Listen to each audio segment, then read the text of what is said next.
Está começando o programa Independência, a voz da recuperação, uma parceria da ADUSMEC, Associação dos Usuários da Saúde Mental de Capivari, e da Rádio Alternativa FM 106,3. Honestidade, boa vontade, mente aberta, recuperação e sobriedade. Com vocês, Marco Melo.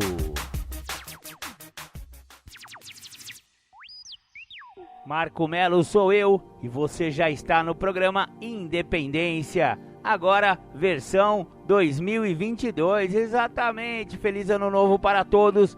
Vamos ter mais um ano de muita recuperação e muita informação sobre os assuntos do programa Independência. Codependência, aliás, é o assunto de hoje. Hoje vamos falar sobre um livro do Instituto Independa que fala sobre codependência. Mas agora abrimos o programa com a música que já rodou os últimos anos do programa Independência e continuará abrindo o programa. The Flanders, Um Dia Perfeito. Voltamos aqui com o programa Independência, a voz da recuperação. Você ouviu The Flanders, Um Dia Perfeito, a música de abertura do programa Independência, porque ela fala sobre o alcoolismo em uma pessoa que não é um morador de rua, não é um homem da sarjeta, né? Porque geralmente as pessoas associam o alcoolismo, né? Vai chamar a pessoa de alcoólatra quando ele estiver na sarjeta, dormindo em praça, aquelas coisas todas, né? Porém, o alcoolismo não é assim que funciona. O alcoolismo pode também acometer pessoas que estão bem de vida. Ele não escolhe raça, cor, credo e nível socioeconômico ou cultural. Qualquer pessoa que experimentar o primeiro gole e achar que é legal e continuar bebendo, um dia, se for cerca de 10%, que podem desenvolver essa doença, né? Então é muito sério a doença do alcoolismo. Maravilha, maravilha. Mas hoje não vamos falar de alcoolismo, pelo menos nessa primeira parte, no primeiro bloco do programa Independência, porque falaremos de mais um livro do Instituto Independa, do selo Independa. O nome do livro é O que é Codependência? Você sabe o que é codependência? Já tratamos desse assunto muitas vezes aqui no programa Independência, mas nunca é tarde para falar mais um pouco sobre essa condição, digamos assim. A codependência, ela acontece quando um familiar convive com outro que seja dependente alcoólico ou dependente químico. A família fica doente junto, digamos assim. O codependente, ele adoece junto com o seu familiar. Vamos desbravar um pouco desse tema tão interessante. O livro O que é Codependência, do selo Independa, é da autoria de Romina Miranda. Romina Miranda, ela é jornalista, escritora, terapeuta familiar e pesquisadora em famílias de dependentes químicos. Atuou como diretora de redação da revista Anônimos, assessora de comunicação da Federação de Amor Exigente e apresentadora do programa Amor Exigente na Rede Viva e do programa Uma Só Palavra na TV Aparecida e Net Cidade, e colunista da Jovem Pan Acompanha pela Vida contra as Drogas. Ela tem um currículo assim muito bacana, ela é muito competente no que faz, né? E entende muito sobre codependência. E esse vai ser o tema de hoje, a resenha deste livro do Instituto Independa. Essa edição que a gente tem é de 2015, é a primeira edição. A primeira pergunta que o livro faz é: o que é codependência? Foi a pergunta que eu fiz agora há pouco, né? E eu não quis responder porque eu vou deixar a autora responder essa pergunta. Então vamos lá para o texto do O que é codependência? Termo recente na área da terapia, ainda com conceitos difusos e em construção, por vezes conhecido como transtorno, por outras como doença, não utilizado cientificamente, mas totalmente popularizado, a codependência não passa despercebida.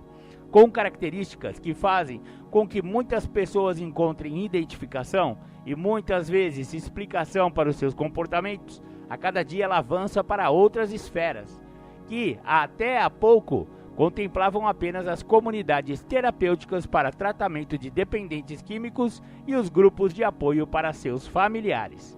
Mas afinal, o que é codependência? Como já mencionei, o conceito está em construção e por isso é um privilégio para nós podermos participar deste momento, reunindo opiniões de autores, estudiosos e principalmente participando do dia a dia de pessoas que supostamente seriam portadoras do transtorno da codependência ou teriam traços codependentes. Porém, antes de entrarmos na construção do conceito, elencando o que sabemos que é a codependência, é importante dizermos o que ela não é. Infelizmente, no dia a dia, notamos que muitas pessoas, ao se reconhecerem como codependentes, seja num grupo de apoio ou num processo terapêutico, passam a vestir a codependência como uma segunda pele. Adotam o termo como um sobrenome, usam o conceito como um legado ou até mesmo um destino fatal, ao qual estão fadadas até o fim de suas vidas. A frase habitual é: afinal, sou codependente. Aí está. A codependência é uma série de coisas que ainda vamos juntos analisar ao longo deste livro, mas ela não é um diagnóstico fatal. Ela não é algo que limita o ser a uma série de comportamentos rígidos e imutáveis ou a um destino predeterminado. Portanto, qualquer pessoa que reconheça em si as características da codependência possui na mesma proporção deste reconhecimento a possibilidade de mutação dessa condição emocional em que se encontra. A de codependente, seja já pelo motivo que tenha chegado até aí. Aceitar-se como vítima não é condição absoluta, mas apenas uma fase do transtorno, a primeira, aquela que chamamos de negação. E por falar em negação, aí está uma boa maneira de começarmos a traçar o conceito de codependência, através de suas características. E uma das principais é a negação. Quando um familiar de dependente químico conclui que o seu ente querido faz uso abusivo de drogas, ele venceu na realidade um longo processo de negação da doença de seu familiar. Este tempo todo que levou para descobrir, na verdade ele levou para aceitar, porque sempre houve indícios, mas a negação era utilizada para defendê-lo da dor de encarar que o seu familiar estava fazendo uso de drogas e mais. O que fazer com isso? Então, negando, o familiar mantém tudo na mesma forma, doentia sim, mas da forma que ele conhece, que ele sabe lidar, sem crises, sem grandes tomadas de atitude, para as quais ele ainda não está preparado. Agora imaginem que após aceitar que este familiar faz uso de drogas e vencer mais uma barreira para procurar ajuda, esta pessoa ainda é confrontada com a ideia de que ela é parte do problema. Ela retroalimenta esta relação disfuncional em que se instalou o abuso de drogas ou a dependência química. Ela vai aceitar isto assim fácil? Claro que não. Quantos familiares nós ouvimos dizer: o problema é ele, não sou eu? Ou ainda, quem precisa se tratar é ele, não eu, por isso eu não vou a grupo algum. Já foi muito difícil entender e aceitar o uso ou a dependência de drogas por parte do ente querido. Aceitando essa situação, seria preciso fazer alguma coisa por ele. Agora, aceitando que faz parte do processo e que também está impactado pela doença, fará com que ele tenha também que fazer algo por si, mudar comportamentos, cuidar de si, rever conceitos e histórias, partir para o autoconhecimento e a mudança. Quem está disposto a isso quando se encontra no olho do furacão? Provavelmente aquele familiar que já sofreu perdas demais em função do uso do ente querido. Aquele que sabe que do jeito que está não dá para ficar e que se entrega para toda a possibilidade de mudança para sair desta situação. Mas, para aquele que ainda não foi suficientemente impactado de acordo com seus limites internos, tem que aceitar que de alguma forma é corresponsável por esta situação. Leva tempo e em alguns casos não chega nunca a acontecer. Infelizmente, nestas situações extremas, o dependente químico, quando em recuperação, tem como principal fator de risco voltar para esta família adoecida, que não aceita a realidade e não muda comportamentos em prol da saúde e bem-estar do sistema familiar. Antes de continuarmos a traçar características da codependência, vamos voltar um pouco na história para entendermos os aspectos que abordamos nesse livro. Em meados da década de 1940, nos Estados Unidos, as esposas de Bill e Bob, os fundadores de Alcoólicos Anônimos, ao perceberem que também compartilhavam dos mesmos comportamentos e que conseguiam melhorá-los quando compartilhavam suas experiências, fundaram o Al-Anon, grupo para familiares e amigos de alcoólicos. Foi nesta ocasião que surgiu o termo codependência, usado para caracterizar estas esposas. Na década de 1970, nas comunidades terapêuticas de Minnesota, também nos Estados Unidos, o termo volta a aparecer para designar os familiares dos dependentes químicos internados nestes locais. Na década de 1980, o termo surge na área da terapia, mas ganha um espectro bem mais amplo, não mais se relacionando somente aos familiares de dependentes químicos, mas às pessoas que, por qualquer outro motivo, viveram em situações estressantes na família de origem, que as levaram a assumir precocemente responsabilidades inadequadas para sua idade e contexto cultural. As possibilidades de vivenciar situações opressoras em ambientes hostis e lares disfuncionais não se limitam então a situações em que exista a dependência de álcool ou outras drogas, mas de uma série de outras situações em que o indivíduo fique exposto por um determinado período a uma intensa dor. Seriam estas pessoas as codependentes. Porém, neste livro, nosso objeto de estudo são os familiares de usuários de dependentes de substâncias psicoativas. Por isso, vamos restringir a codependência a este grupo de pessoas e suas vivências. Voltando às características da codependência, uma das mais determinantes é o controle. Em 1981, a educadora terapeuta familiar Sharon Wexscheider Cruz introduziu o conceito de codependência como uma obsessão familiar sobre o comportamento e bem-estar do dependente, em que o eixo da organização familiar passa a ser o controle do consumo alcoólico. Após a aceitação, sem ainda saber como lidar com a situação de forma adequada, a família acredita que deve controlar, que poderá mudar a situação desta forma. Cada vez mais, sem controle da situação, a família mantém a ilusão do controle sobre o uso e fica obcecada pelo comportamento de seu familiar. Que hora chegou, como chegou, com quem falou, se usou, o que usou, quanto usou. Começa a ditar regras disfuncionais e, na maioria das vezes, não as sustenta. Importante ressaltar que à medida que o familiar fica obcecado em controlar o comportamento do outro, ele se afasta cada vez mais de si mesmo, deixando de lado o controle de sua própria vida, perdendo aspectos de sua identidade, ficando cada vez mais mergulhado num universo fora de si, rejeitando tudo aquilo que é seu, que precisaria ser visto, cuidado, amado. Ele se auto-abandona. Um paralelo importante a traçar ao longo dessa leitura é o espelho que veremos refletir algumas características do dependente e do codependente.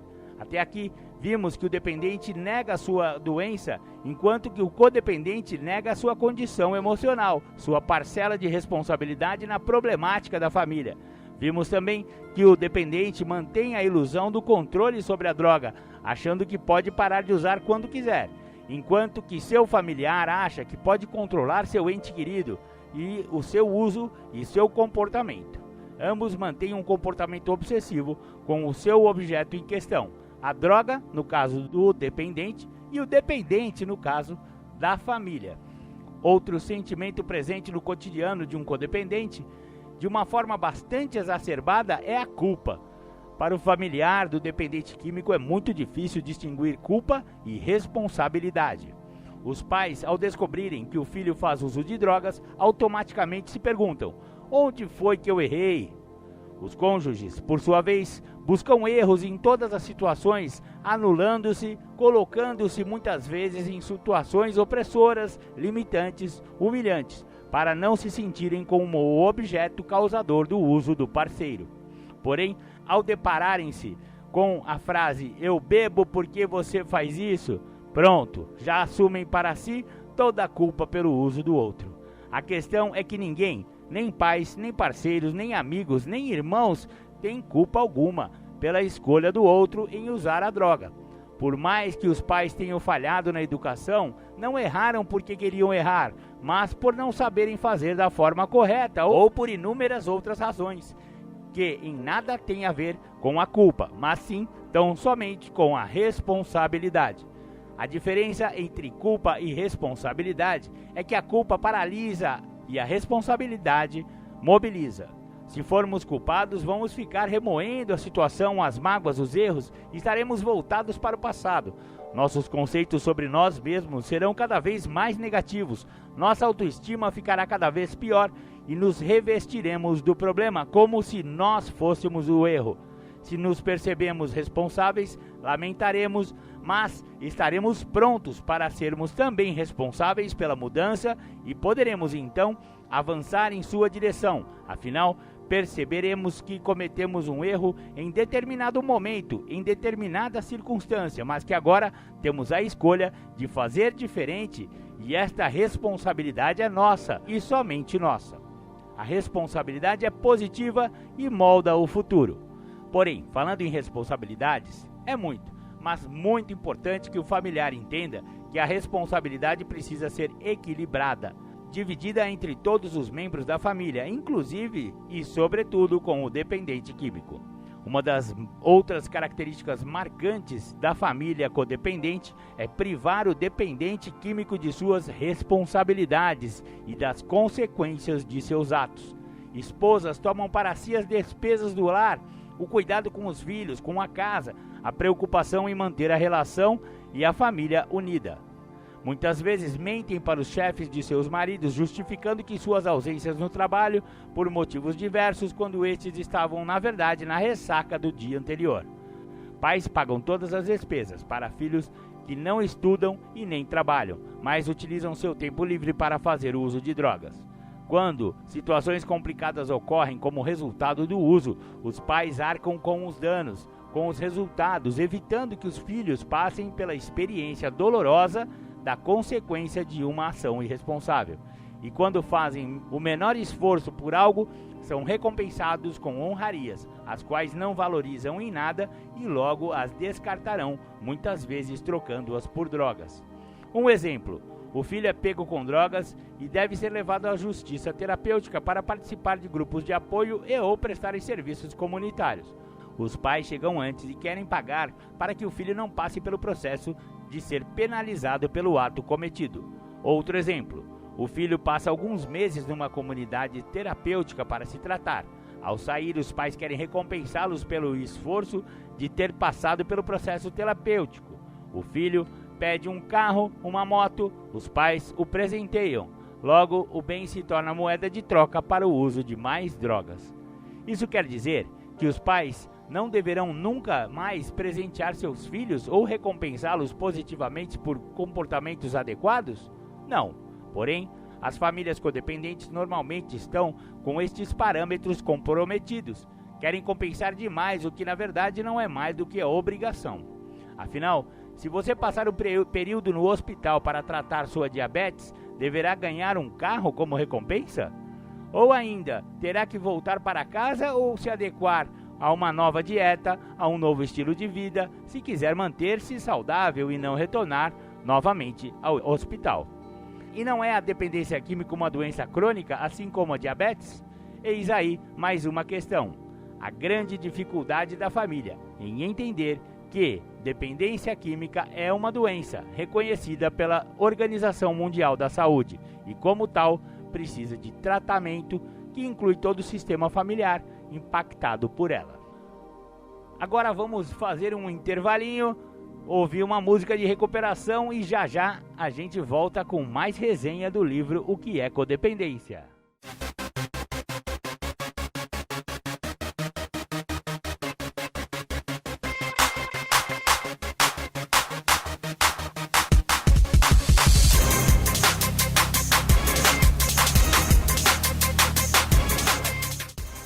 Voltamos a apresentar programa Independência, a voz da recuperação.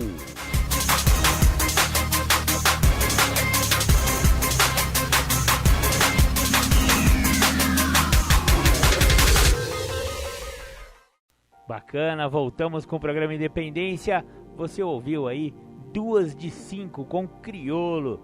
Criolo pega bem na veia nessa música, né? Ele fala bem a realidade nua e crua do mundo das drogas. É danado esse Criolo doido. Maravilha, maravilha. Estamos hoje fazendo a resenha do livro O que é Codependência, da Romina Miranda, selo Independa. Bacana, mandar um abraço lá pro Christian Fernandes do Instituto Independa, que sempre tá com a gente aí, colaborando com o programa Independência. Maravilha, Christian, grande abraço. Vamos lá, então, voltando ao texto. O que é codependência? Estes comportamentos, aliados à falta de limites, à dificuldade em dizer não, à necessidade de agradar sempre, de ser aceito pelo outro, fazem com que o familiar mantenha um padrão de atitudes facilitadoras para com o uso de drogas de seu ente querido. Na maioria das vezes, sem saber ou sem perceber, por meio dessas atitudes equivocadas, ao invés de proporcionar uma crise, uma ruptura para que surja a possibilidade de mudança, o familiar continua mantendo as coisas funcionando da mesma forma, e o seu familiar vai só caminhando cada vez mais em direção a situações extremas de uso e abuso de drogas. E por falar em dificuldade de dizer não, como é difícil isto para um familiar de um dependente químico. Aquilo que para quem está fora da situação parece tão simples, para ele é tarefa homérica. Por quê? Normalmente, o lar que proporcionou o desenvolvimento da dependência química já trazia essa falta de regras, disciplinas, limites. Seja por qual for o motivo, havia dificuldade em falar não. Ou, no outro extremo da situação, os lares que falavam muitos nãos não davam espaço para que eles fossem entendidos, permeando os ambientes com autoritarismo, hostilidade e frieza, onde as crianças não podiam manifestar seus sentimentos. De uma forma ou de outra, o problema estava na comunicação. E este é um grande problema nas famílias que abrigam a dependência e a codependência, os problemas de comunicação. Falta de assertividade, dificuldade em dizer não, brigas constantes, segredos de família, duplas mensagens, falta de comunicação honesta, dificuldade em expressar sentimentos e em discutir problemas. A necessidade de agradar, muito presente no perfil codependente, parece estar atrelada à forma que o indivíduo encontra de sentir-se útil, já que não se sente amado. Em virtude das vivências opressoras de longa data, muitas vezes desde a infância, esta pessoa entendeu que os sentimentos não tinham valor, que não deveriam ser expressos, se sentiu abandonado, inferior, rejeitado e insignificante, e passou a ter vergonha de suas necessidades e carências. Com a autoestima bastante comprometida, passou a achar que não seria merecedor de amor, mas que poderia agradar aos outros, sendo útil e necessário. Surge assim a necessidade de ser necessário, que motiva tantos codependentes a lutas infindáveis pela vida dos outros, para que suas vidas pareçam ter sentido. Quantos, infelizmente, não se sentem vazios e perdidos quando seus entes queridos entram em recuperação, por não mais terem aquele problema para cuidar, aquela necessidade na vida de outrem.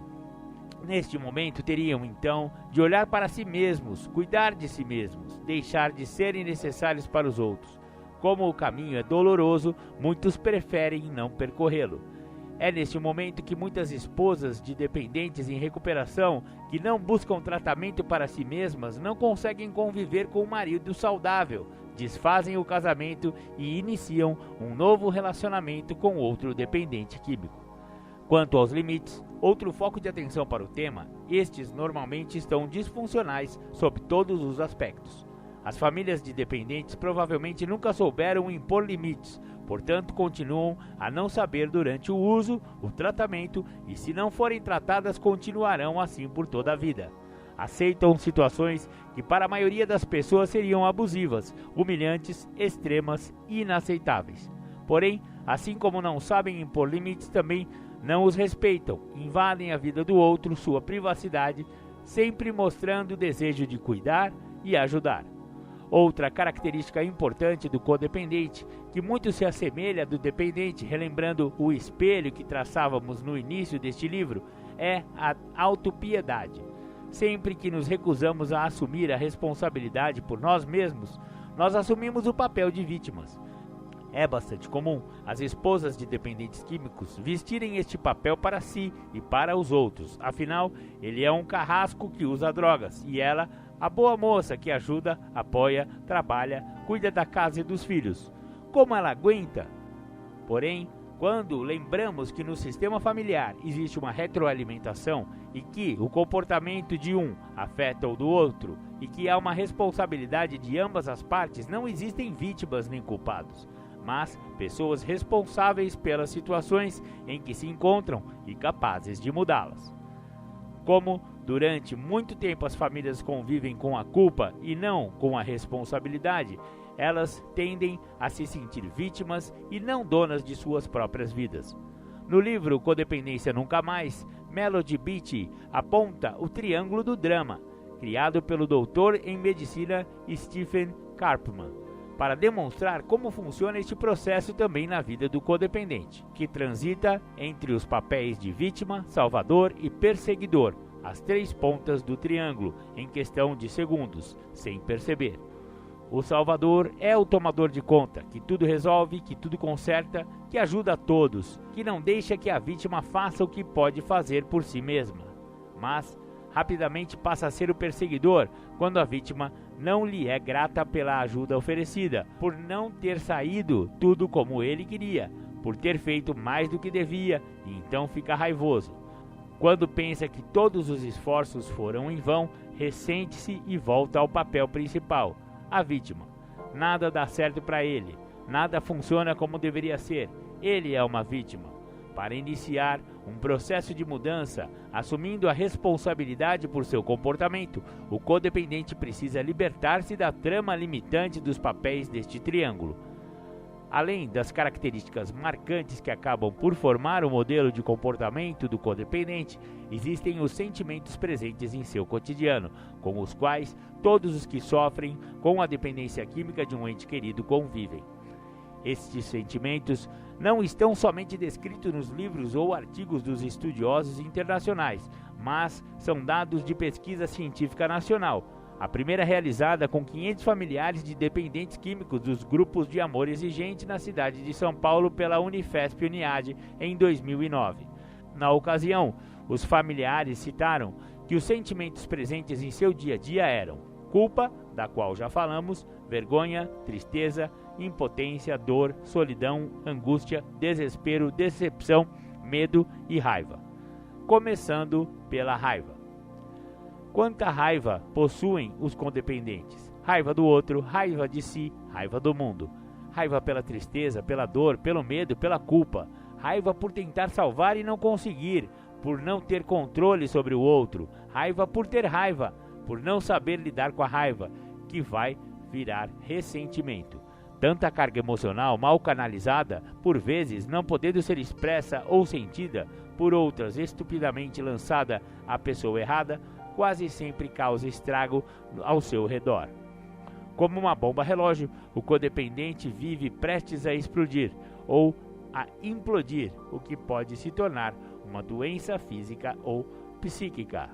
Vamos fazer uma pausa e vamos ouvir O Nosso Amor é DNA. O nosso amor é DNA, o nosso amor é amor puro. O nosso amor é o que há, é luz que ilumina o escuro.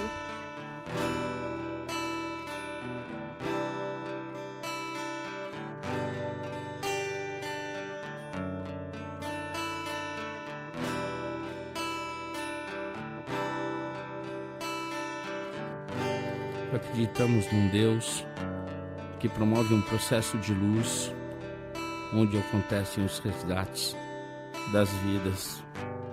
Um Deus que mora em Narcóticos Anônimos, dentro das salas e dentro dos corações dos adictos em recuperação, para que nenhum adicto morra sem antes conhecer os caminhos de NA. Esse Deus, ele tem mensageiros que levam essa mensagem de uma maneira amorosa, porque esse Deus, o nosso Deus, o Deus de NA, é só amor. O nosso amor é de NA, o nosso amor é amor puro, o nosso amor é o que há, é luz que ilumina o escuro.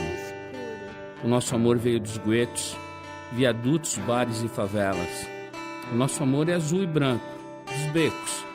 O nosso amor é do Deus da aquarela. O nosso amor é de louco, é de valente. É de música cantada por vozes de beleza. É de Armando, Murilo, é da gente. O nosso amor é de proceder com certeza. O nosso amor tem rebolo, tantã e tamborim. O nosso amor tem batuque de coração. O nosso amor não tem fim. O nosso amor tem ganzá, pandeiro e muita emoção. O nosso amor é de alma sofrida. O nosso amor é do primeiro mentor. É de criatura não esquecida. É amor de sangue, de luta e de calor. O nosso amor não tem nome. É de Ronaldo, Rodrigo ou Roseli. Nosso amor já passou fome. É amor que não se vê por aqui.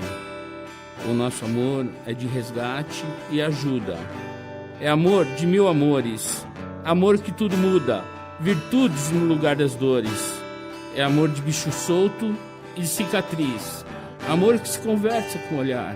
É lágrima seca de mãe feliz. É consciência e capacidade de amar. É amor que dança na pauta.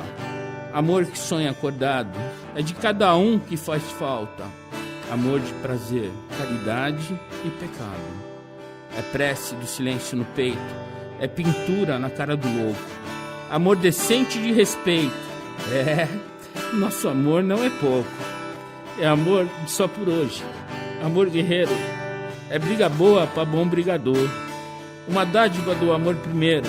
É experiência de vida, é amor. O nosso amor é brilho não esquecido. O nosso amor nasceu sem partida. O nosso amor é amor querido. É amor de NA, amor de vida.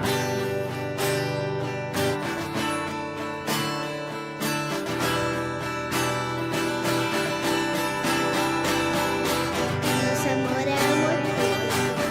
É luz que ilumina o escuro. É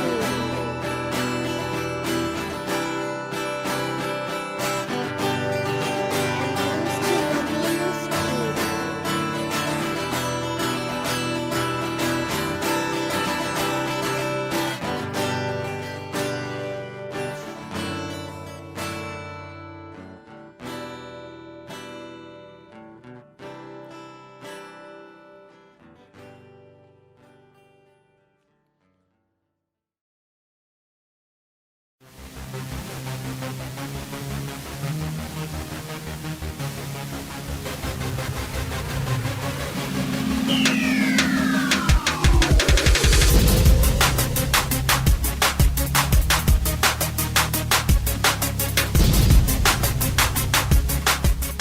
Você está ouvindo o programa Independência, a voz da recuperação. Para participar ou tirar suas dúvidas, ligue 3492-3717 ou então pelo WhatsApp 99650-1063. Legal, voltamos com o programa Independência, a voz da recuperação. Antes da nossa vinheta, você ouviu Nosso Amor é de NA, com aquela gracinha daquela menina. Queria conhecer essa menininha, que é muito lindinha, recitando aí. É uma poesia cantada, é uma coisa muito bacana e fala sobre a Irmandade de Narcóticos Anônimos e do amor, né? Desse Deus encontrado também nas salas de NA. Maravilha, maravilha, vamos voltar com a nossa resenha do livro O que é Codependência, de Romina Miranda, do Instituto Independa. Já o medo, o grande medo, como ele se engrandece na vida dos codependentes. Medos reais se misturam aos imaginários. Medo de agir, de criar caso, de gerar crise, de ter que tomar uma atitude. Medo da separação, medo da intimidade, da tristeza e da felicidade. medo que se torna angústia e que alimenta a ansiedade, dia a dia roubando a serenidade de uma vida tranquila. A vergonha, por sua vez, companhia constante, principalmente no início, caminha com a negação, e mesmo quando vem a aceitação, a família ainda passa anos sem procurar ajuda, porque tem vergonha de falar no assunto.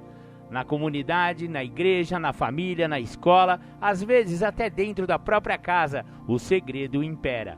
O codependente se sente solitário nessa história, acha que só ele vivencia tamanha dor, tem vergonha de falar do problema, pois acha que a culpa que ele já sente recairá sobre ele próprio, mais uma vez. Infelizmente, este sentimento é responsável por mais um tempo no processo de busca por ajuda. Enquanto a doença progride, a família está mergulhada na vergonha e, com ela, na solidão. Afinal, constrangida, ela não busca apoio, se sente a única com tamanho problema no mundo. Aliadas aos sentimentos descritos estão a tristeza, a dor, a decepção, a impotência e o desespero. Quantas emoções negativas que drenam a energia e minam as possibilidades de viver com qualidade.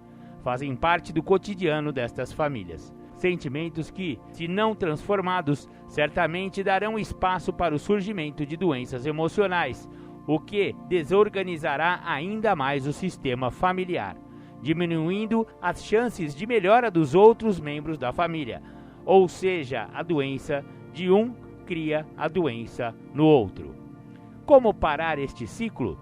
Agora, de acordo com as características que pudemos analisar, com os sentimentos que sabemos fazer parte da vida de um codependente, de como ele é impactado pela doença de seu familiar adicto, podemos finalmente introduzir alguns conceitos já publicados na literatura nacional e internacional.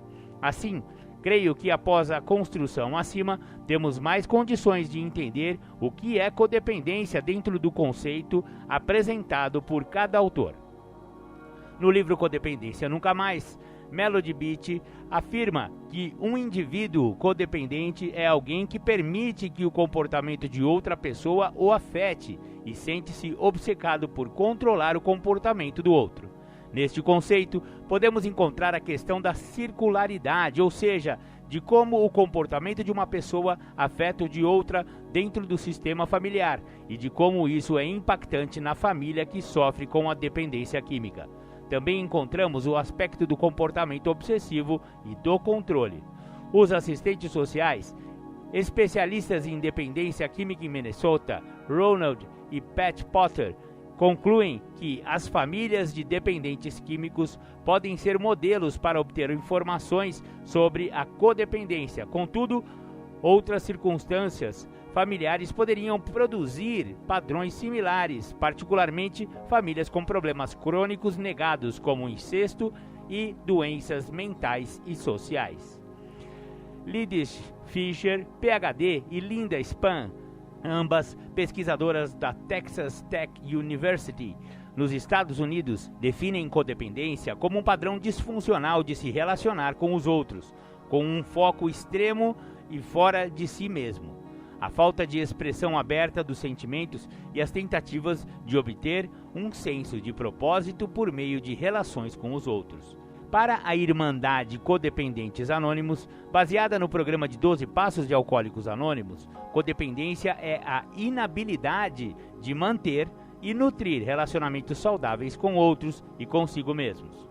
Maria Aparecida Junqueira Zampieri, no livro Codependência, o transtorno e a intervenção em rede, diz que a codependência tem sido definida mais frequentemente como uma condição emocional, psicológica e comportamental, como um padrão relacional.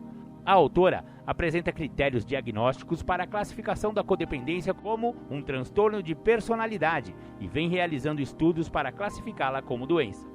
Para Lígia Van Pré-Humberg, psicanalista, mestra em ciências, abre aspas, a codependência deve ser encarada como uma doença crônica, assim como diabetes e hipertensão, portanto, exige contínua vigilância, fecha aspas. A possibilidade do desenvolvimento da codependência é da pessoa, revelando-se na relação com um outro que tenha uma possibilidade complementar, posto que é uma dependência do vínculo dos dois, destaca a autora em sua tese de mestrado. Nesta ideia, assim como na dos demais autores, o conceito de codependência está ampliado, não se limitando aos familiares de dependentes químicos, porém, mais especificamente na tese de Hamburg, fica mais próximo o conceito da codependência afetiva com o da codependência, já que ela aponta como fator principal a dependência do vínculo, que necessita de um outro complementar.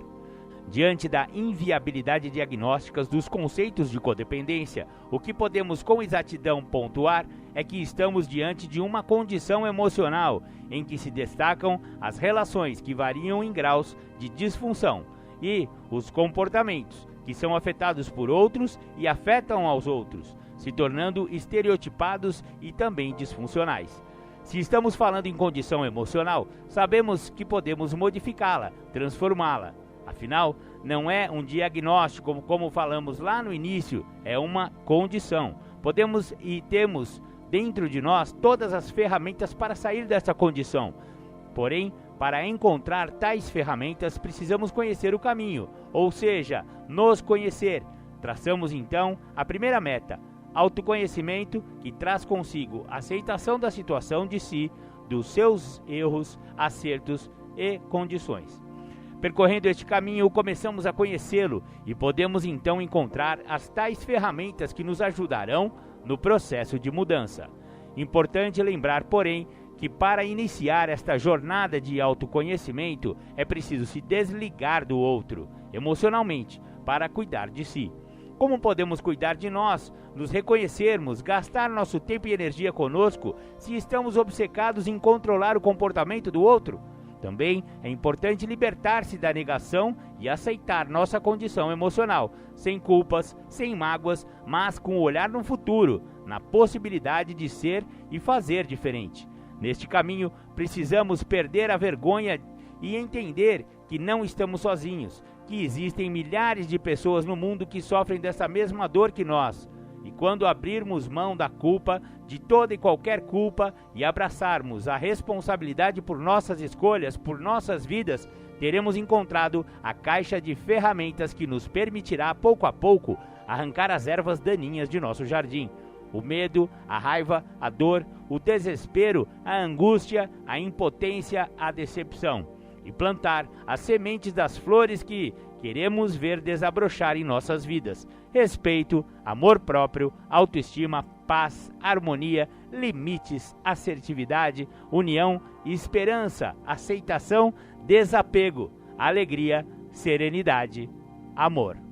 E assim, plantamos todas as outras flores e frutos que desejamos ter no jardim de nossas existências e faremos de nossas mazelas emocionais o adubo para a resiliência necessária na construção de uma vida saudável, equilibrada e feliz.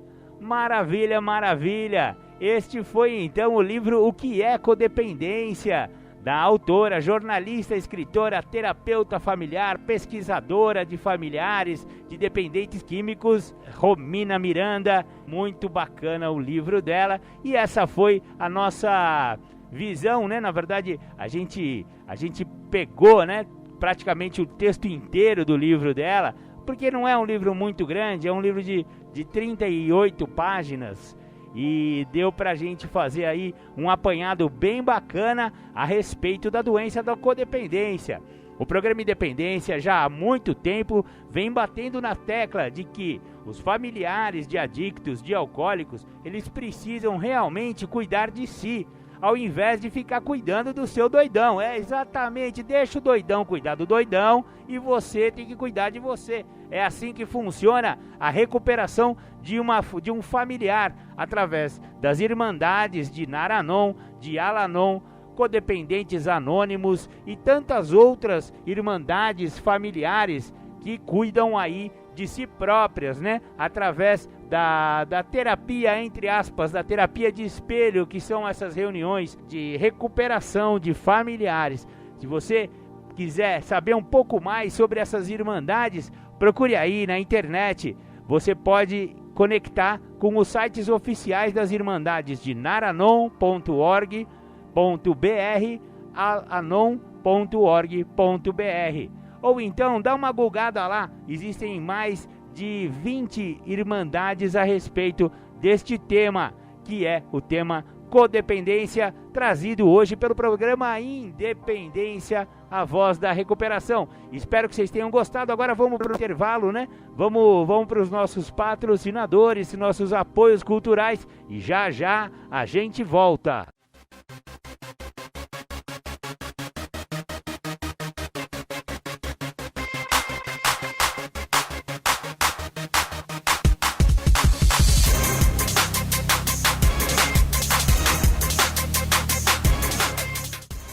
Voltamos a apresentar programa Independência, a voz da recuperação.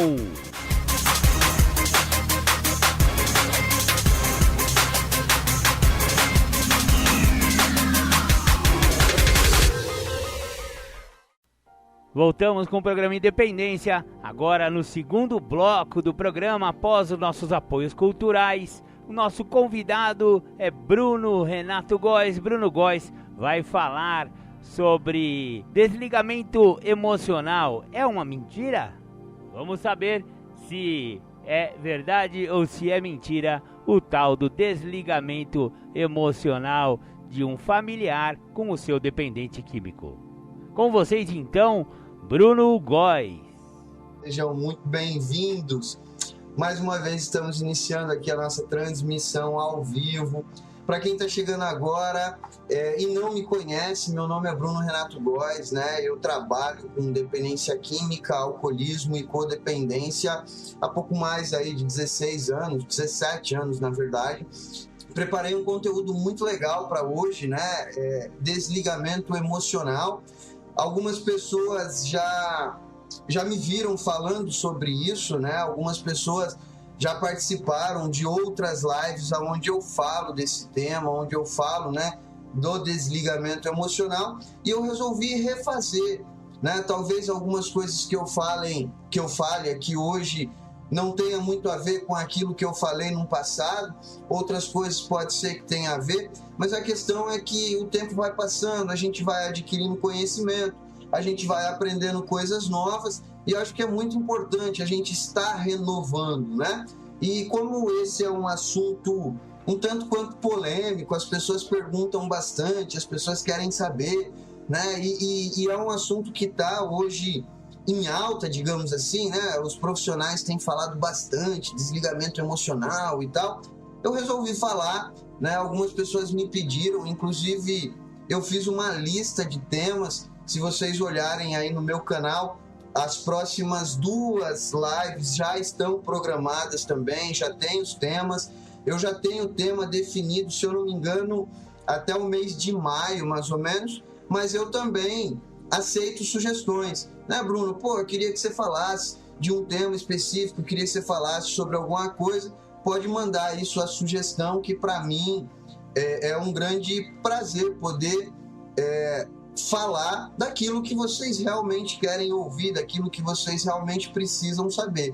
Então pode mandar, que eu dou um jeito de encaixar, né? Sejam bem-vindos mais uma vez, as pessoas que já vêm me acompanhando aí há algum tempo. Maria Cristina, seja bem-vinda. Kátia, Vânia, Bel, Nessi, Rosenilde. Rose, boa noite. Fico muito feliz, né, em poder estar revendo vocês, em poder estar compartilhando aqui com vocês. Eu resolvi mudar um pouco, né, o tema desligamento emocional. Ao invés de colocar um ponto final ali, né, eu coloquei uma vírgula, né? Desligamento emocional é mentira. E talvez algumas pessoas tenham se perguntado, pô, mas como assim é mentira? Que conversa é essa de que é mentira, né?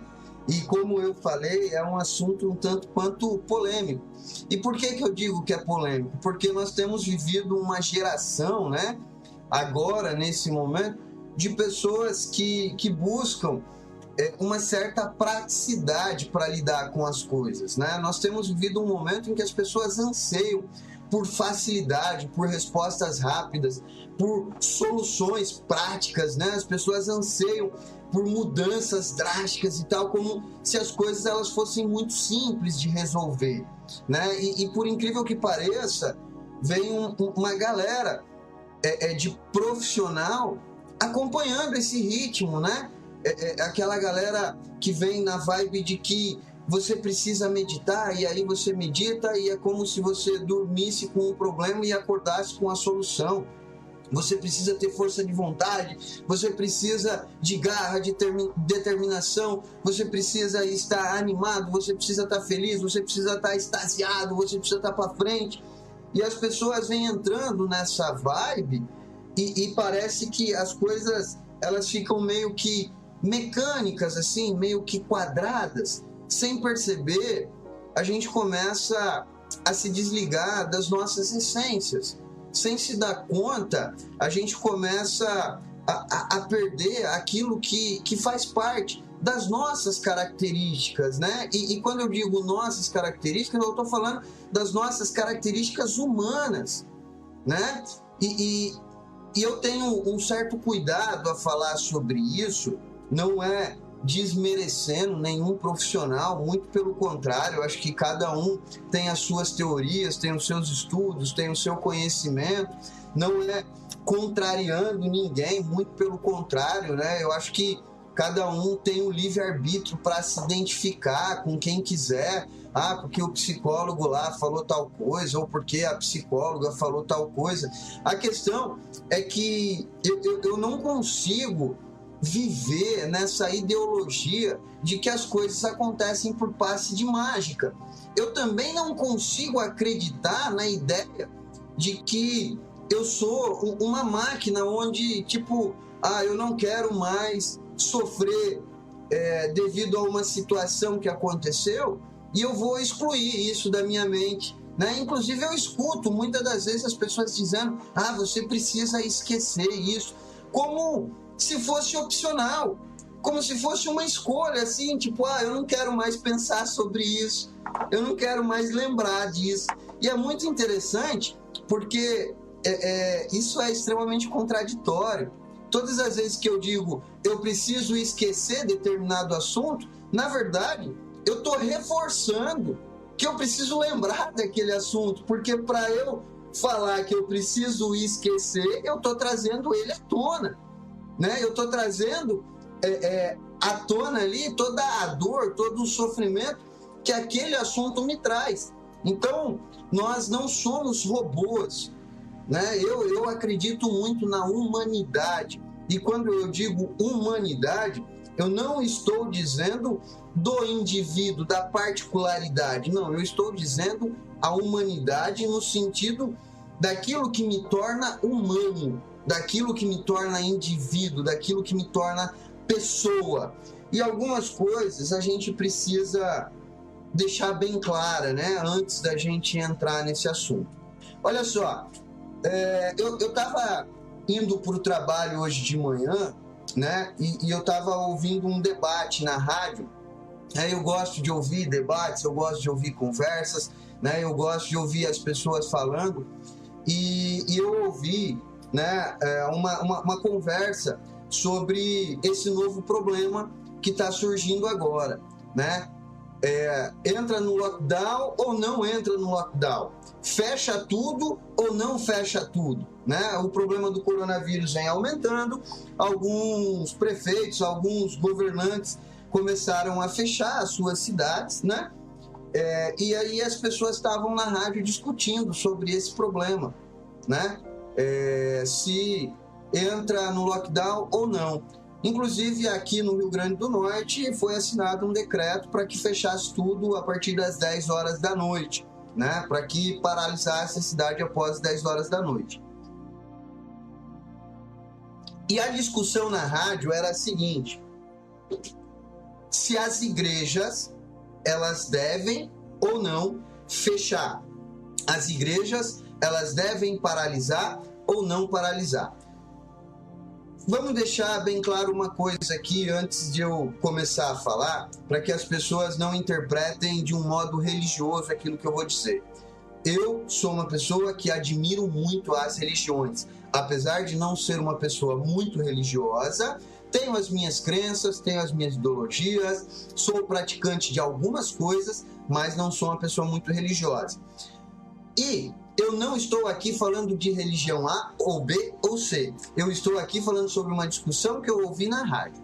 E aí a discussão era, fecha ou não fecha as igrejas? As igrejas devem fechar ou não devem fechar? E aí uma pessoa, ela levantou a seguinte questão. As igrejas têm ajudado muito as pessoas a enfrentar o problema do coronavírus. E olha que tópico interessante. Porque a pessoa, ela vinculou o problema coronavírus e vinculou a igreja como sendo parte da solução.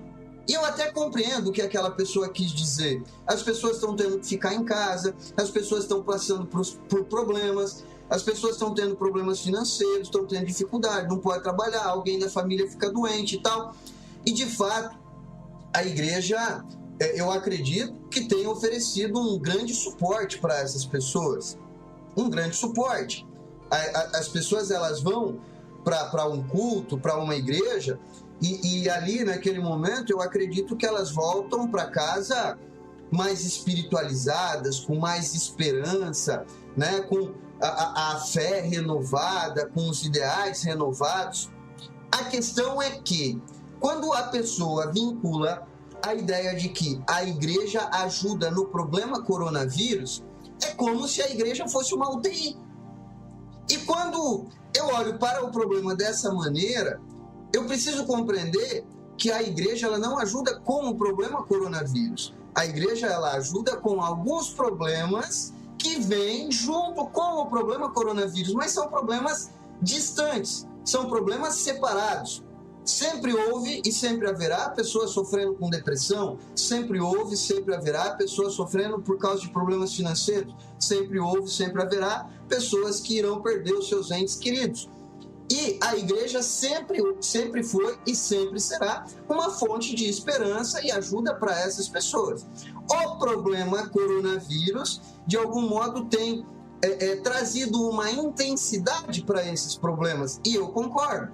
Mas eu não concordo que a igreja, de fato, tenha alguma ajuda no problema coronavírus. E por que eu estou enfatizando e detalhando essa questão? Porque a gente precisa enxergar as coisas com clareza. Quando eu não tenho clareza, eu compro as ideias como se ela fosse uma verdade absoluta e eu não me dou conta daquilo que eu estou fazendo. Eu acredito que a igreja é um grande apoio para o problema coronavírus. Eu me enfio dentro da igreja e lá eu fico pelo resto do problema. E acontece que a igreja não vai ajudar em nada no coronavírus. A igreja não vai prevenir o coronavírus. Se eu tiver o coronavírus, a igreja não vai me dar vacina, não vai me dar remédio, não vai me internar, não vai me dar um respirador. Então, a igreja não trata o problema coronavírus. A igreja pode ajudar, pode auxiliar os outros problemas. Quando a gente fala de desligamento emocional, é um assunto um tanto quanto delicado, da mesma maneira como a gente tem falado de coronavírus, de igreja e de todos esses outros problemas. Nós precisamos desenvolver uma perspectiva mais realista diante daquilo que precisamos tratar. E a gente precisa tratar isso com uma certa seriedade, com um certo cuidado. Dizer para uma pessoa assim, olha só, você vai se desligar emocionalmente de algo, é uma coisa que não vai acontecer. Nós não temos poder e domínio sobre aquilo que nós vamos memorizar ou não. Não é escolha, não é opcional. Eu não escolho assim, eu quero me lembrar só dos momentos bons da minha vida e não quero lembrar dos momentos ruins. Eu vou esquecer a partir de hoje todos os momentos ruins. Isso não é opcional, isso não é uma escolha. E nós precisamos até compreender a importância das emoções na nossa vida. As emoções é uma característica, é algo que nos diferencia de todas as outras espécies. As emoções é algo que é fundamental para a nossa sobrevivência. Eu não sei se vocês pensam sobre isso ou leem sobre isso, mas se a gente for parar para entender um pouco mais, olha só, nós não somos a espécie mais rápida, nós não somos a espécie em maior tamanho, nós não somos a espécie mais forte, nós não somos a espécie que tem os melhores dentes, nós não somos a espécie que tem as melhores garras. Eu diria até que talvez nós não somos a espécie mais inteligente. Mas, por um outro lado, nós somos a espécie predominante. E por que cargas d'água e por que raios nós somos a espécie predominante? O que é que acontece que faz de nós diferente de todas as outras espécies que habitam a Terra? Por que é que nós somos a espécie predominante? Porque nós temos sentimento, porque nós temos emoção. Boa parte dessas emoções, boa parte desses sentimentos já vem no nosso DNA. Não é por uma questão de escolha. Se a gente for, por exemplo, compreender um pouco mais do desenvolvimento humano dentro da sua existência, a gente começa a entender muita coisa, o porquê que hoje eu me comporto de determinada maneira. Olha só, tem um estudo que diz que a sensação de eu perder R$100, ela é muito mais dolorosa em nível de intensidade do que a sensação de prazer de ganhar R$100. A sensação de eu perder R$100 é muito mais dolorosa em questão de intensidade do que a sensação de ganhar R$100, sendo que é exatamente o mesmo valor. Agora, por que é que dói muito mais em mim perder R$100 do que ganhar R$100? Porque houve um momento em que nós habitamos essa terra e que nós não éramos a espécie predominante. Muito pelo contrário, nós chegamos muito próximo da extinção. Nós éramos uma minoria. Nós chegamos a um número muito pequeno, quase que nós deixamos de existir. E para que a gente pudesse sobreviver naquela época, o medo foi fundamental. O medo foi importante, porque o medo fazia com que a gente se preservasse e o medo fez com que nós desenvolvêssemos a capacidade da inteligência colaborativa. Nós somos a única espécie que temos a inteligência colaborativa. A nossa inteligência, ela somatiza quando junta dois ou mais de nós, diferente de qualquer outra espécie que vive única e exclusivamente por instinto. Se você pega um cachorro, por exemplo, o cachorro ele vai viver como cachorro o resto da vida. Se você pega um animal que é carnívoro, você pode dar alpiste o quanto você quiser para ele, ele morre de fome, mas ele não come o alpiste. Assim como se você fizer o oposto, você pode colocar um barril de Coca-Cola no meio de um pasto que o gado morre de sede, mas não bebe a Coca-Cola, porque eles vivem única e exclusivamente por instinto. Nós não. Nós temos a inteligência colaborativa que surgiu por causa do medo. Nós tínhamos muito medo de morrer, muito medo de ser alimento de outras espécies, e aí nesse momento nós começamos a somatizar as nossas ideias, como por exemplo, algum tempo atrás houve alguns nutricionistas que disseram assim: ovo é muito bom para a saúde. Alguns cientistas que falaram: porra, ovo é um alimento extremamente saudável, legal, faz muito bem. E aí todo mundo sai comendo ovo.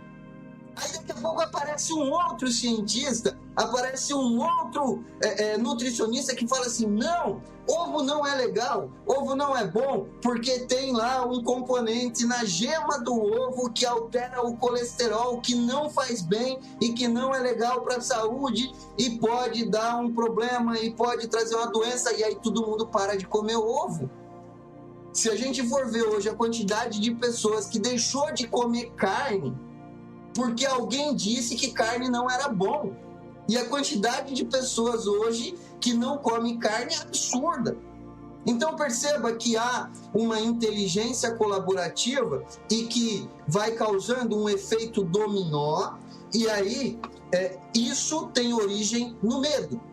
Então é instinto nosso sentir uma intensidade muito maior quando acontece algo ruim, para que nos preserve, para que nos ensine e para que nos direcione. Então, olha só, chegamos a um ponto extremamente importante, chegamos a um ponto fundamental. Se eu compreendo que o instinto meu me traz o medo, assim como alguns outros sentimentos, assim como algumas outras sensações que elas vêm no meu DNA, que não foram escolhas, que não vieram porque eu quis, elas simplesmente vieram. Eu preciso compreender o porquê que eu quero me desligar emocionalmente de algo. E essa é uma pergunta que deveria ser feita com maior constância. Por que é que eu quero me desligar emocionalmente? O que é que acontece que eu acredito que eu deva me desligar emocionalmente? E se eu fizer essa pergunta, né, tipo, eu quero me desligar emocionalmente de uma situação, eu quero me desligar emocionalmente de uma pessoa, a gente vai descobrir que eu quero me desligar porque aquela pessoa ou aquela situação não me traz memórias boas. Aquela pessoa ou aquela situação me provoca medo, me provoca insegurança, me provoca incerteza. E olha como isso é interessante. A sensação, ela é nata nossa, ela é instinto. Logo, eu quero me desligar de algo que é nato, que é instinto. Não vai acontecer. É por isso que o tema da live de hoje, é desligamento emocional é uma mentira. Não vai acontecer. Não é uma escolha. Não adianta eu pensar assim, eu quero me desligar emocionalmente daquela pessoa porque aquela pessoa me trouxe muita dor e muito sofrimento. A dor e o sofrimento é um instinto natural meu. Eu senti dor porque aquela situação me dizia que eu não deveria fazer. A dor é para me sinalizar que existe algo de errado. A dor é para me mostrar que eu preciso mudar. E aí não tem como eu querer me desligar disso. Não tem como eu querer apertar um botão e falar, não quero mais isso. Então, quando a gente ouve das pessoas, né, quando a gente escuta, muitas das vezes as pessoas dizendo de uma forma muito assertiva assim, não, você vai focar num outro problema, você vai focar na solução. E é muito interessante, porque as pessoas elas acreditam tanto nisso que algumas desenvolvem até metodologia, né? Coloque 5 metas, coloque 10 metas, e aí durante o dia você vai pensar só nas suas metas, e você vai olhar só para as metas, e você precisa vencer as suas metas, e você será dono de si. Você será dono da sua própria vida, você será o autor da sua própria história, como se fosse assim, tipo, eu vou abrir mão do meu instinto, eu vou abrir mão daquilo que me faz viver, daquilo que me diferencia de todas as outras espécies. E isso não vai acontecer, não vai ser assim, isso não é mágico. E aí a pergunta então é, Bruno, mas se não vai acontecer, se não vai ser mágico, eu vou ter que conviver com isso pro resto da vida, eu vou ter que aguentar e suportar essa dor? Eu vou ter que ficar o tempo todo lembrando disso? E vocês não se dão conta que vocês têm uma ferramenta na mão que ela promove algo fantástico. Todas as vezes que eu me proponho a falar sobre um determinado problema, todas as vezes que eu me proponho a falar sobre aquilo que eu vivi, algo que me fez mal, algo que me doeu, eu abro a possibilidade de eu criar uma nova perspectiva sobre aquilo. Porque até ontem eu tinha um determinado conhecimento. De ontem para hoje, muita coisa mudou na minha vida. Muita coisa mudou. Nós mudamos o tempo todo. Células morrem, células nascem, e o tempo todo a gente está alterando todo o nosso metabolismo, a gente está alterando o nosso corpo, a gente está alterando a fisiologia do nosso corpo. Então, o tempo todo nós estamos mudando. Inclusive, olha só como é interessante a mudança e a gente não percebe. Imagina só, você morrendo de fome, meio-dia e meio, 1h, e você não almoçou ainda, você está ocupado, você está trabalhando, você está na correria aí, não consegue parar, e a barriga já começa a fazer aquele barulho, e você não aguenta mais, meu Deus, que fome, nossa. E aí você senta para almoçar aquele prato monstruoso, gigantesco, e você olha para aquilo e você fala: o prato é a minha salvação, a comida é vida, a comida vai me satisfazer, a comida vai me preencher. E você começa a comer e a sensação é de prazer e satisfação, e a sensação é muito boa, a sensação é muito gostosa, parece até que o tempero da comida está diferente. Inclusive tem uma frase que diz, né, que o melhor tempero é a fome, né?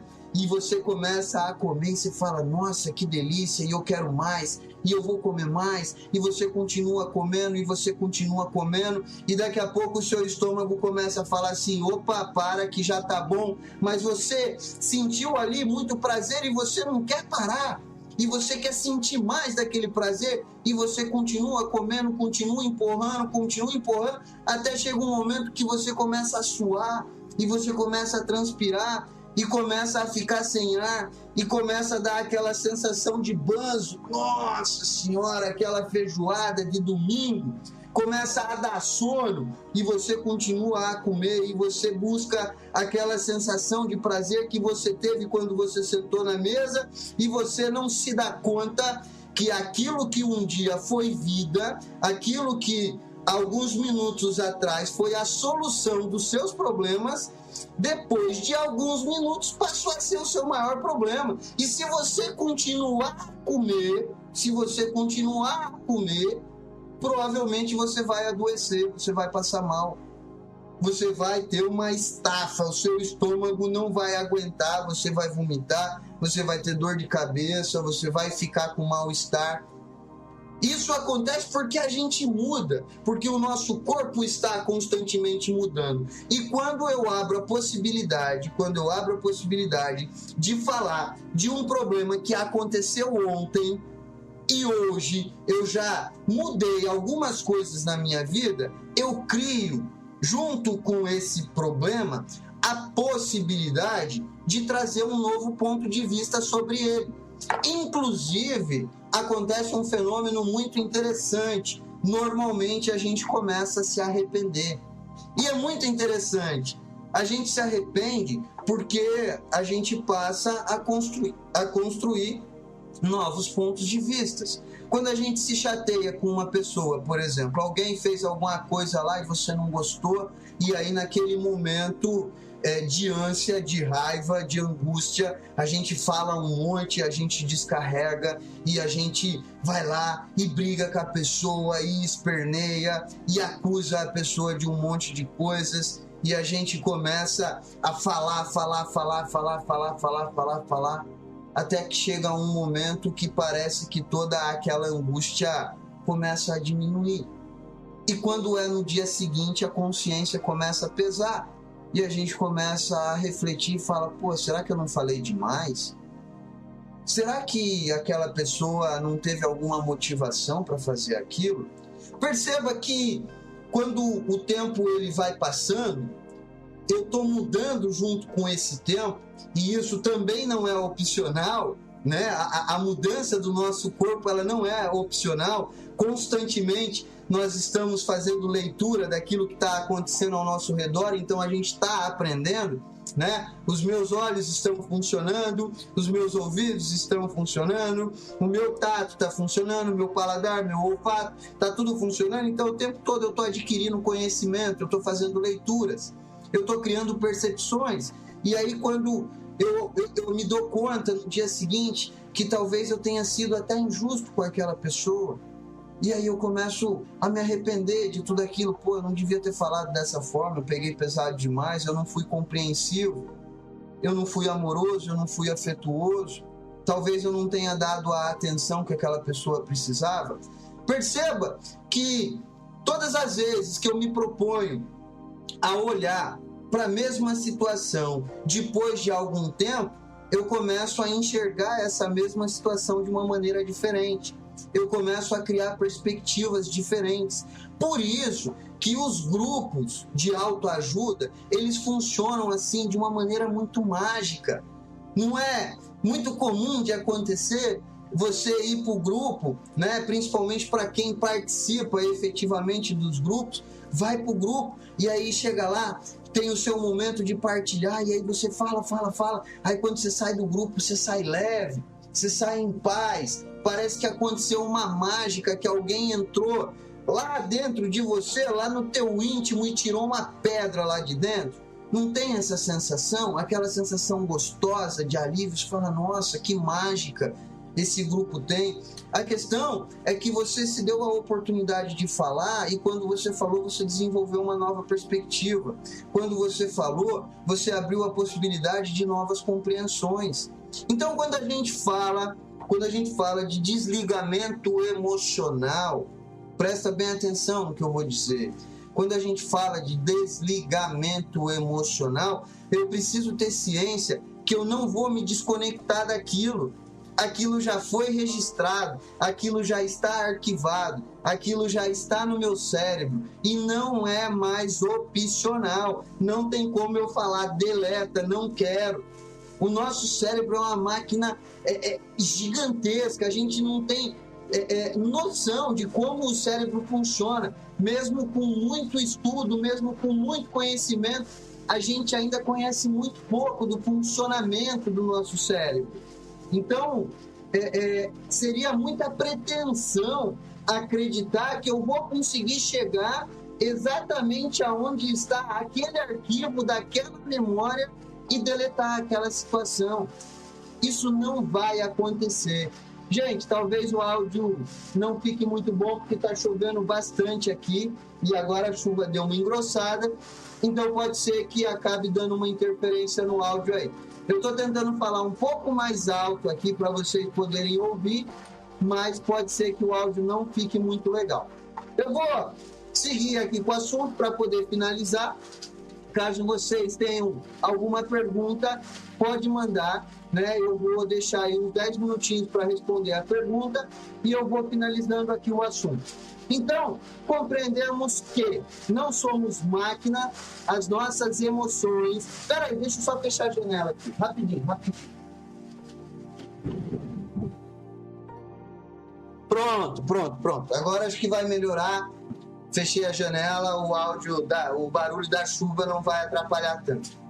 Então, compreendemos que não somos máquinas, as emoções são muito importantes na nossa vida, as nossas emoções é o que nos constitui, as nossas emoções são o que nos diferenciam das outras espécies, as nossas emoções elas são importantes, principalmente as emoções negativas, principalmente as emoções dolorosas, porque essas emoções elas servem para nos guiar. Essas emoções elas são um termômetro para dizer assim: ei, tá errado, você tá indo pelo caminho errado, não está funcionando. Então as emoções elas são importantes, nós não vamos desligar. Essas emoções fazem parte da nossa característica humana, a gente não vai conseguir desligar isso, a gente não vai conseguir esquecer isso, a gente não vai conseguir mudar isso. Isso está no nosso DNA, isso está no nosso gene.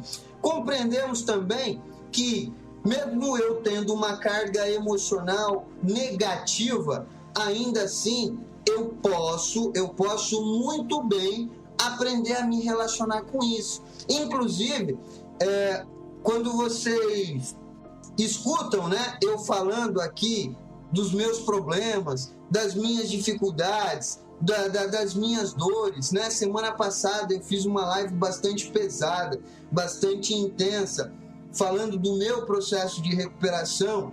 E aí, para que eu pudesse falar da minha recuperação, eu também precisava falar da minha ativa, para que eu pudesse fazer um comparativo, né? Inclusive, no final da live, minha mãe até me falou assim: ei, tu pegou pesado, hein? Mas perceba que eu consigo falar sobre essas coisas com uma certa habilidade. Essas coisas não me incomodam mais tanto, essas coisas não me doem como um dia doeram tanto, essas coisas já não me trazem tanto desconforto. Eu consigo falar com uma certa tranquilidade sobre tudo isso. E por que é que eu consigo falar sobre isso com uma certa tranquilidade? Porque eu venho falando disso há anos. Porque eu venho partilhando, dividindo e trazendo à tona esse problema, essas minhas dificuldades, essas minhas emoções, esses meus sentimentos. E cada vez que eu falo sobre isso, eu crio novas expectativas, eu trago novas percepções, eu trago novas ideias, eu começo a compreender o porquê é que eu agi daquela determinada maneira, o porquê é que eu fiz assim. E logo eu também consigo começar a trazer a possibilidade de mudar. Não por um passe de mágica, eu vou dormir e eu vou esquecer e amanhã eu não vou lembrar mais. Não, eu começo a mudar porque eu enxergo aonde realmente está o problema. Eu começo a enxergar exatamente qual é o problema. É por isso que eu comecei na live falando sobre a questão coronavírus e igreja. Porque se eu não souber exatamente aonde está o problema, eu começo a buscar ideias fantasiosas para resolver o meu problema e eu não resolvo. Eu começo a buscar mágicas para resolver o meu problema e eu não resolvo. E eu não consigo entender porque eu não saio do lugar. Pô, eu fui para tanto psicólogo, eu fui para a igreja, eu fui para o grupo, eu busquei ajuda com um tanto de pessoa e eu tanto mudei e nada acontece na minha vida. Porque eu estou olhando para o problema de maneira errada. Eu não estou olhando para o problema de maneira assertiva. Eu não estou conseguindo enxergar o problema como ele de fato é. E quando a gente fala sobre problema, é muito interessante, porque a nossa visão sobre nós mesmos, ela é tendenciosa. E aí, nesse momento, nós tendenciamos a terceirizar o nosso problema. Nós tendenciamos a jogar para outras pessoas, porque é um instinto nosso também, não encarar. E para que a gente possa realmente resolver problemas, nós precisamos entender qual é a nossa parcela de responsabilidade naquele problema. Inclusive, eu convido vocês hoje, não esquece não, hoje, nesse dia de hoje, parar, depois que terminar essa live, sentar com um papel e uma caneta, anotar todos os seus problemas e começar a enxergar qual desses problemas realmente é seu. Qual desses problemas de fato está na sua mão e você pode resolver. Você vai se dar conta, você vai perceber que você gasta a maior parte do seu tempo tentando resolver problemas que não são seus.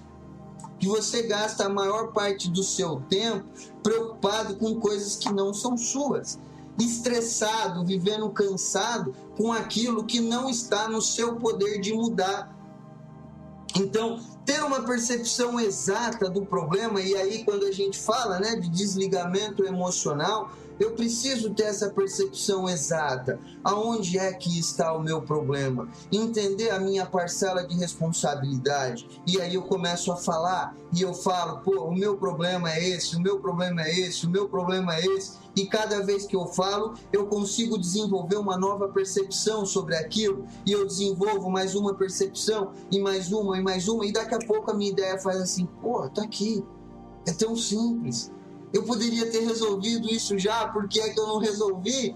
É simples. A questão é que eu não dei o espaço que precisava para que eu pudesse de fato enxergar. Eu gastei o meu tempo preocupado com problemas que não são meus. Eu vou para o trabalho, eu me estresso porque tem trânsito, eu me estresso porque o sinal está vermelho, eu me estresso porque o cara que está na minha frente não anda na velocidade que eu gostaria, eu me estresso porque a gasolina está cara, eu me estresso porque o meu carro não é o carro que eu queria. Perceba que nenhum desses problemas são meus. O semáforo fechou. Não é uma escolha minha, não é uma opção minha. O cara que está na minha frente não anda na velocidade que eu quero, não é um problema meu. O trânsito, deu trânsito, quebrou um carro lá na frente, congestionou, não é um problema meu. E a gente gasta muito tempo e muita energia, concatenando, pensando, discutindo mentalmente com nós mesmos, tentando encontrar solução para problemas que não são nossos. Então eu convido você hoje, essa noite, sentar com um papel e uma caneta, faz uma lista de todos os seus problemas do dia de hoje. Quais são todos os seus problemas que você tem hoje? E aí você separa. Esses problemas são meus. Esses problemas só eu posso resolver. Ninguém pode resolver por mim. Esse problema é meu. O que não é seu, descarta. O que não é seu, não adianta você ficar gastando tempo e energia tentando resolver, porque você não vai resolver, né? Então, é muito interessante, é muito bacana. Eu gosto muito de falar sobre isso, assim, eu sou apaixonado por esse assunto, né? Comportamento humano, assim, eu sou fascinado, eu acho muito massa. Se deixar, eu vou embora aqui e a gente vai falar disso até meia-noite, mas eu também não quero tornar esse momento cansativo para vocês, né? E eu sei que tudo isso que eu trouxe aqui é um tanto quanto complexo, precisa parar, pensar um pouco, refletir, entender, né? Compreender que as emoções, nós não temos um poder e um domínio sobre ela, porque as emoções, elas estão ligadas à nossa espontaneidade. Nós não escolhemos assim, eu quero ficar triste quando alguém me enganar e eu quero ficar feliz quando eu ganhar alguma coisa. Isso não é opcional. Eu simplesmente fico, porque faz parte do meu instinto. Não é uma escolha. Se eu pudesse escolher, eu escolheria ficar feliz quando alguém me rouba, quando alguém me engana, porque eu não gosto de ficar triste, eu não gosto de ficar chateado, eu não gosto de ficar bravo. A questão é que eu não escolho. Quando alguém me engana, quando alguém mente para mim, quando alguém me chateia, eu simplesmente fico triste, fico bravo, fico chateado. Não é opcional. Então, o sentimento, a emoção, faz parte da nossa espontaneidade. Não tem como. Faz parte da espontaneidade. Nós não vamos desligar emocionalmente. Nós vamos aprender a administrar. Nós vamos aprender a nos relacionar com essa emoção. Gente, muito boa noite a todos aqueles que chegaram, né, depois aí de eu entrar no assunto. Eu não fico parando, porque senão eu perco a linha de raciocínio e aí eu começo a me perder no assunto e eu vou longe. Eu não trabalho com anotações, essas coisas, né? Eu não trago. Eu tiro 10 minutos para organizar as ideias, eu abro ao vivo e eu vou embora. Então, se eu ficar parando aqui assim, eu acabo me perdendo, tá? Até porque eu não gosto desse negócio de cartilha, de anotação, porque tira um pouco da minha espontaneidade, da minha naturalidade. Às vezes que eu tentei fazer uma palestra, uma dinâmica, alguma coisa assim, com um protocolo, eu acabei me perdendo, eu acabei me complicando mais ainda. Então eu gosto de fazer na naturalidade, na espontaneidade. Então eu não dei atenção para algumas pessoas que entraram, porque eu já estava falando. Muito boa noite, seja muito bem-vindo. Nós já estamos chegando no finalzinho. Esse é o momento da pergunta. Você que ainda não se apresentou, desse lado. Se apresenta aí para eu saber que você está aqui, para eu saber que você está participando, né? Lembrando que toda quinta-feira, às 9 horas da noite, eu estou aqui ao vivo. Toda quinta-feira, não deixe de curtir, né? Clicar no joinha aí embaixo desse vídeo.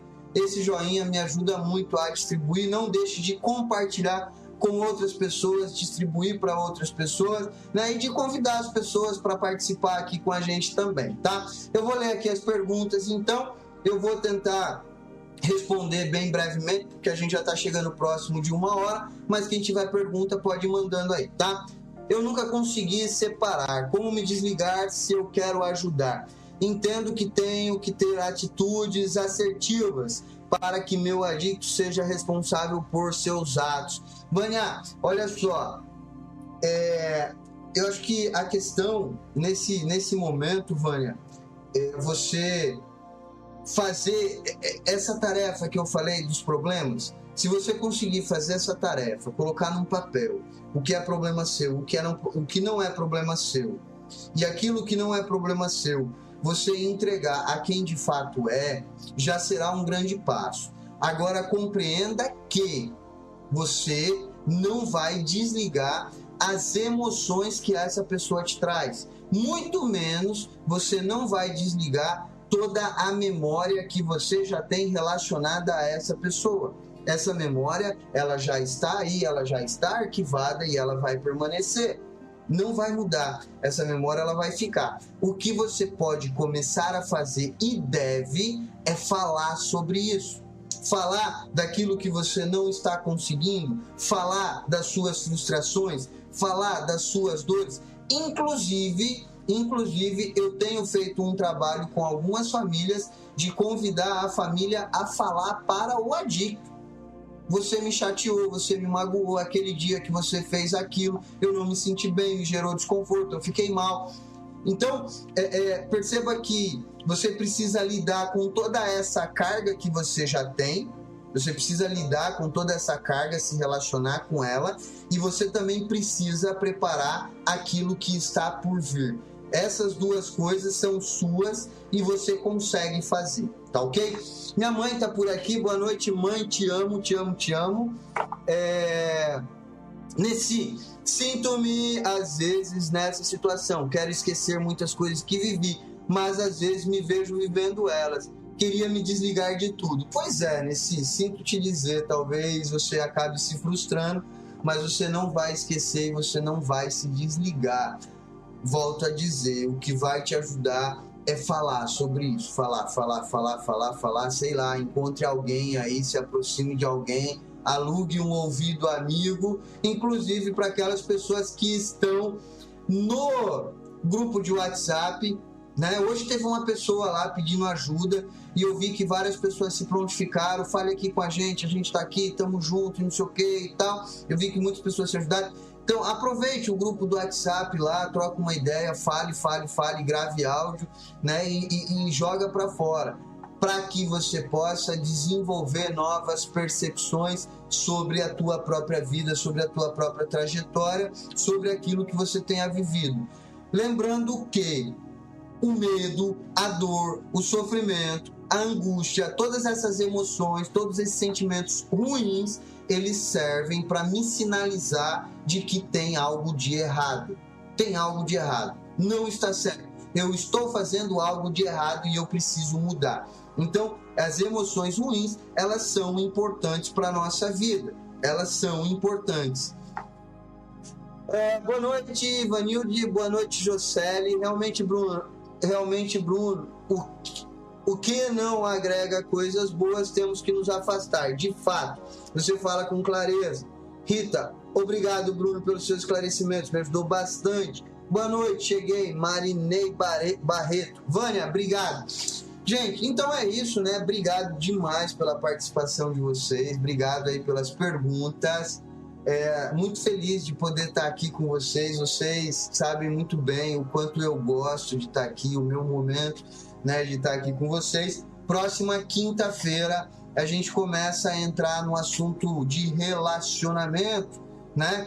Hoje falamos sobre emoção, próxima quinta vamos falar sobre relacionamento. E olha só, eu quero deixar bem claro uma coisa aqui para vocês.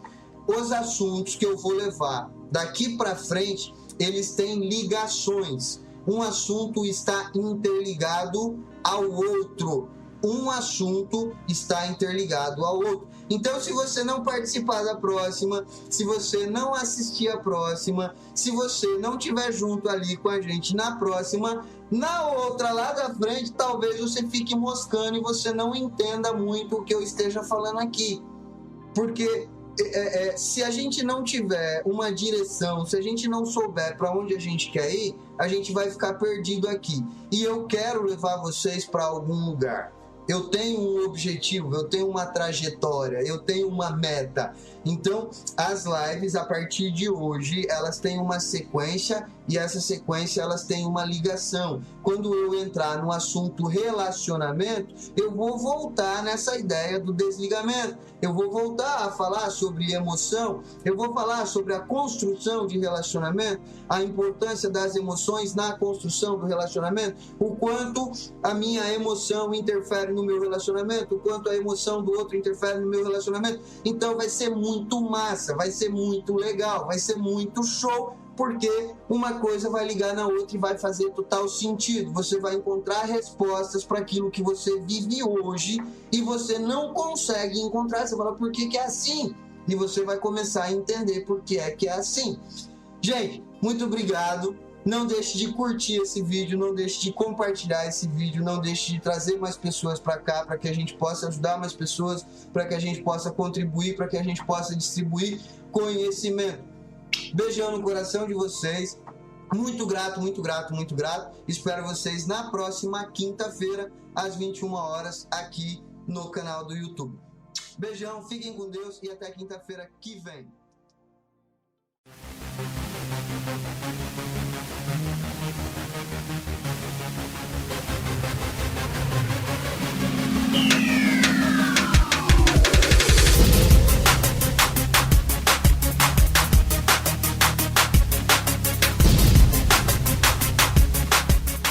Você está ouvindo o programa Independência, a voz da recuperação.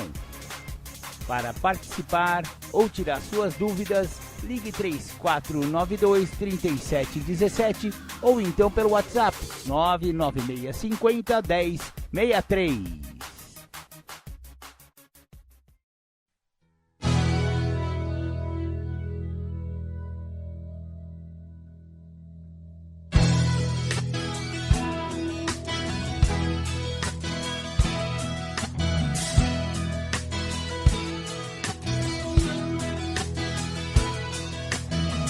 Chegado o momento de se falar de um dos motivos pelo qual eu continuo voltando. De um dos motivos pelo qual eu continuo tentando. Não é só de parar de usar que eu tô falando. Porque hoje eu já voltei a viver e quero mais. Das trevas para a exposição da luz. Uma nova maneira de viver é o que hoje me conduz. E através dessa nova maneira eu continuo tentando. Tentando ser um filho melhor, tentando ser um marido melhor, um namorado melhor, tentando ser um pai melhor ou até quem sabe, apenas um amigo melhor. E através do programa que eu aprendi que é possível fazer um pouco melhor do que tudo que eu já fiz. É preciso apenas continuar tentando e não desistir, pois essa vida é uma eterna tentativa. É uma eterna tentativa. É uma eterna tentativa. É uma eterna tentativa. Direitos autorais daqueles que continuam tentando depois de muitos anos. Daqueles que continuam voltando depois de muitos anos para dizer para quem tá chegando que realmente funciona. Dentro dos que continuam voltando, entrou o padrinho com muito amor e um grande abraço. Pessoas que vêm me ajudando a viver um dia de cada vez. Só por hoje eu não tô mais sozinho, só por hoje eu tô com vocês. Só por hoje o caminho que eu sigo tem mais passos além dos meus. Pessoas que continuam tentando e multiplicando a mensagem que diz que é possível parar de usar, perder o desejo de usar e encontrar uma nova maneira de viver. Só por hoje eu não preciso ser mais controlado pelo meu passado. É só continuar voltando, é só continuar tentando. Eterna tentativa. Nessa eterna tentativa. Nessa eterna tentativa. Só por hoje eu me sinto parte de algo muito maior, mágico, grandioso. Uma força que uniu homens e mulheres com passados destruídos para uma virada milagrosa e um presente glorioso. Só por hoje eu faço parte de uma irmandade que salva vidas, que transforma histórias, que leva a mensagem, que a mensagem multiplica. Só por hoje eu encontrei pessoas iguais a mim, pessoas que viveram o que eu vivi e pela força da mensagem deles, eu não morri. Só por hoje eu faço parte de algo simples, mas grandioso, criado por um poder superior, cheio de amor e bondoso. E através das palavras dos irmãos eu encontrei os meus sinônimos. Hoje eu faço parte da tribo de Narcóticos Anônimos.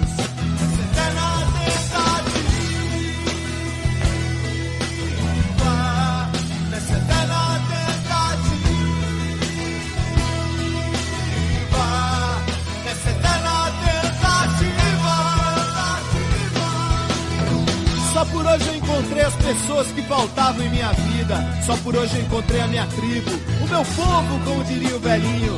A tribo dos tatuados, a tribo dos mal compreendidos, a tribo dos discriminados.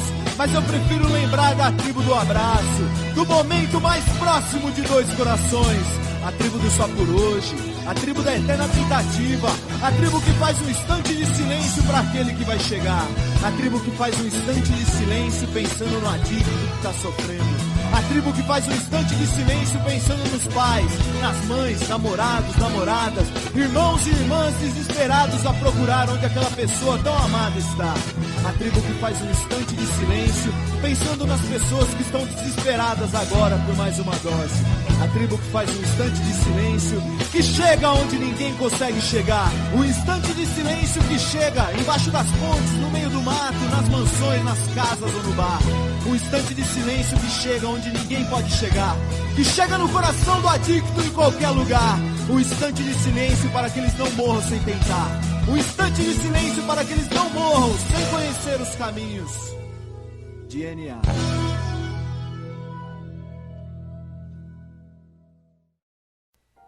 Legal, estamos chegando ao fim de mais um programa Independência. Muito obrigado pela sua participação, muito obrigado pela sua audiência. Queria agradecer ao Bruno Góes pela sua importante palestra, né? Falando sobre desligamento emocional. Queria agradecer ao pessoal do Instituto Independa e do livro O que é Codependência, que muito ajudou aí o programa Independência de hoje. Aliás, galera, se vocês quiserem adquirir esse livro, na verdade ele pode ser baixado gratuitamente, exatamente. Você baixa de graça lá no site do Instituto Independa, que o site é independa.com.br. Vá lá que você pode baixar esse livro na faixa. Maravilha, maravilha, muito obrigado a todos. Fiquem com Deus, beijo no coração e até domingo que vem, que tem mais.